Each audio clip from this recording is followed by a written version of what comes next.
children in the dormitory had been asleep for hours. Sophie closed her eyes and lay quite still. She tried very hard to doze off. It was no good. The moonbeam was like a silver blade slicing through the room onto her face. The house was absolutely silent. No voices came up from downstairs. There were no footsteps on the floor above either. The window behind the curtain was wide open, but nobody was walking on the pavement outside. No cars went by on the street. Not the tiniest sound could be heard anywhere.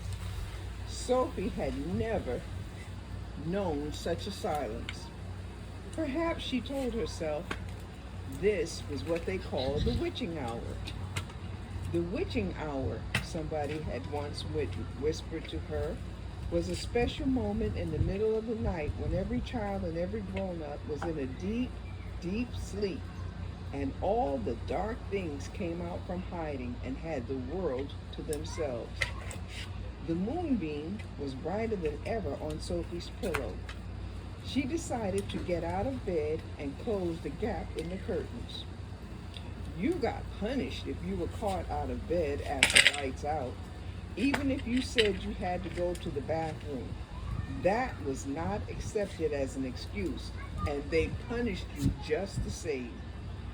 But there was no one about now. Sophie was sure of that. She reached out for her glasses that lay on the chair beside her bed. They had steel rims and very thick lenses, and she could hardly see a thing without them. She put them on. Then she slipped out of bed and tiptoed over to the window. When she reached the curtain, Sophie hesitated. She longed to duck underneath them and lean out of the window to see what the world looked like now that the witching hour was at hand. She listened again. Everywhere it was deathly still. The longing to look out became so strong she couldn't resist it. Quickly, she stepped under the curtains and leaned out of the window. In the silvery moonlight, the village street she knew so well seemed completely different. The houses were bent and crooked, like houses in a fairy tale. Everything was pale and ghostly and milky white. Across the road, she could see Mrs. Rand's shop where he bought buttons and rolls of bits of elastic. It didn't look real. There was something dim and misty about that, too. Sophie allowed her eye to travel further and further down the street. Suddenly, she froze. There was something coming up the street on the opposite side. It was something black, something tall and black, something very tall and very black and very thin. Who? It wasn't a human. It couldn't be. It was 4 times tall as the tallest human. It was so tall, its head was higher than the upstairs windows of the houses. Sophie opened her mouth to scream, but no sound came out. Her throat, like her whole body, was frozen with fright. This was the witching hour, all right. The tall black figure was coming her way. It was keeping very close to the houses across the street, hiding in the shadowy places where there was no moonlight. On it came, nearer and nearer, but it was moving in spurts. It would stop, then it would move on, then it would stop again. But what on earth was it doing? Aha! Sophie could now see what it was up to. It was stopping in front of each house. It would stop and peer into the upstairs window of each house in the street. It actually had to bend down to peer into the upstairs windows. That's how tall it was. It would stop and peer in. Then it would slide on to the next house and stop again and peer in, and so on all along the street. It was much closer now, and Sophie could see it more clearly. Looking at it carefully, she decided it had to be some kind of person. Obviously, it was not a human, but it was definitely a person. A giant person, perhaps. Sophie stared hard across the misty, moonlit street. The giant, if that's what he was wearing a long black cloak. In one hand, he was holding what looked like a very long, thin trumpet. In the other hand, he held a large suitcase. The giant had stopped now in front of Mr. and Mrs. Gucci's house. The Gucci's had a greengrocer's shop in the middle of the high street, and the family lived above the shop. The two Gucci children slept in the upstairs front room. Sophie knew that. The giant was peering through the window into the room where Michael and Jane Gucci were sleeping. From across the street, Sophie watched and held her breath. She saw the giant step back a pace and put the suitcase down on the pavement. He bent over and opened the suitcase. He took something out of it. It looked like a glass jar, one of those square ones with the screw top. He unscrewed the top of the jar and poured what was in it into the end of the long trumpet thing. Sophie watched, trembling. She saw the giant straighten up again, and she saw him poke. Hi. She saw him poke the trumpet in through the open upstairs window of the room where the Gucci children were sleeping. She saw the giant take a deep breath, and poof, he blew through the trumpet, the snatch. Under the blanket, Sophie waited. After a minute or so, she lifted the corner of the blanket and peeked out. For the second time that night, her blood froze to ice and she wanted to scream, but no sound came out. There at the windows, with the curtains pushed aside, was the enormous, long, pale, wrinkly face of the giant person staring in.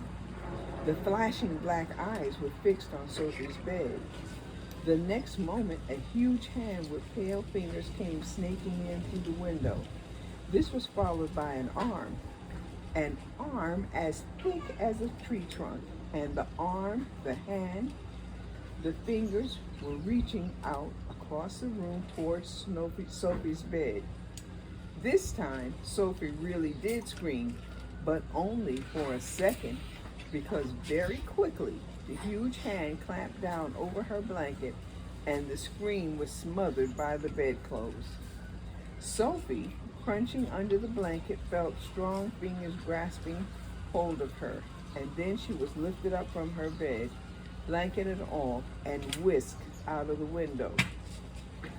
If you can think of anything more terrifying than that happening to you in the middle of the night, then let's hear about it. The awful thing was that Sophie knew exactly what was going on, although she couldn't see it happening. She knew that a monster, or giant, with an enormous long, pale, wrinkly face and dangerous eyes, had plucked her from her bed in the middle of the witching hour and was now carrying her through the window, smothered in a blanket.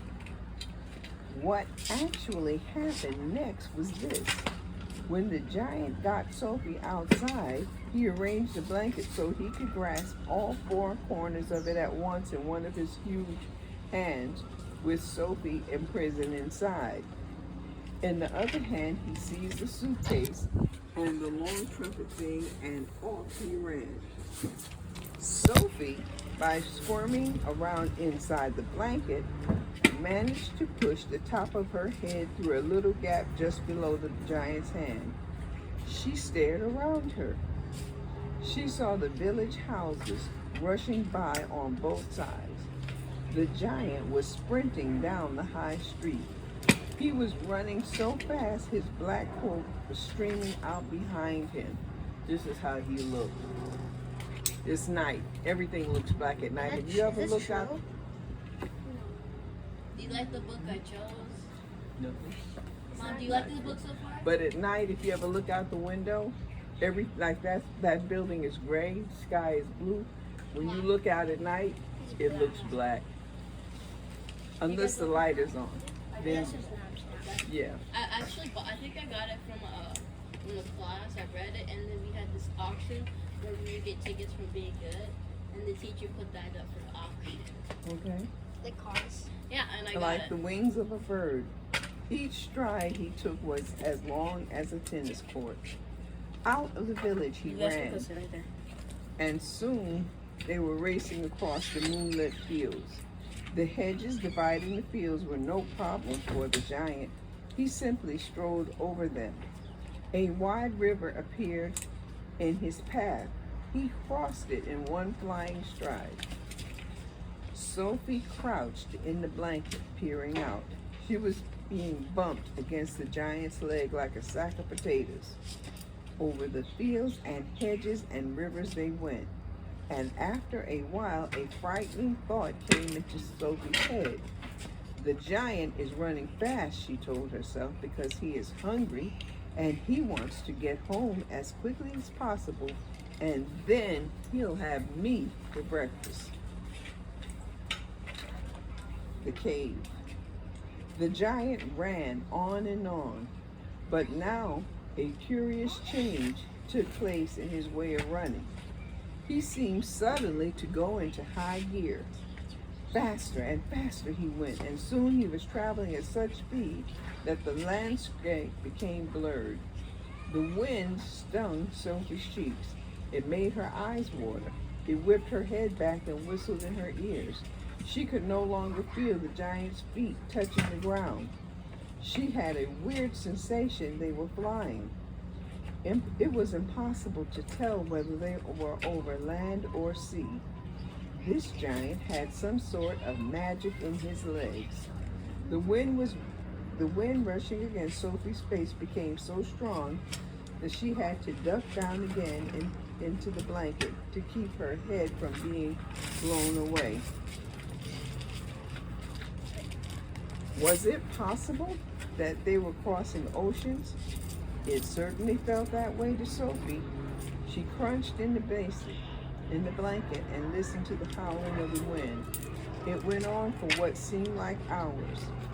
Then all at once, the wind stopped its howling. The pace began to slow down. Sophie could feel the giant's feet pounding once again over the earth. She poked her head up out of the blanket to have a look. They were in a country of thick forests and rushing rivers. The giant had definitely slowed down and was running more normally. Or normal was a silly word to use to describe a galloping giant. He leaped over a dozen rivers. He went rattling through a great forest, then down into a valley and up over a range of hills as bare as concrete. And soon he was galloping over a desolate wasteland that was not quite of this earth. The ground was flat and pale. Great lumps of blue rock were scattered around, and dead trees stood everywhere like skeletons. The moon had long since disappeared, and now the dawn was breaking. What do you think had happened?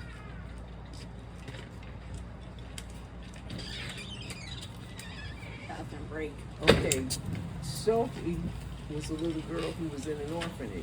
She didn't have parents to take care of her. One night, sit down, Tristan, she couldn't sleep. So because she couldn't sleep, she wondered what it looked like outside because they weren't allowed to look out of the windows at night. So this time, she was peeping and she saw something. What did she see? But she didn't know that it was a giant at first. Was she supposed to see it? No. But what happened that made the whole situation change? The giant saw her looking at him, and he got scared because he didn't want anybody to know that he was running around looking into little girls' rooms, right? So what did he do? he took Saw her.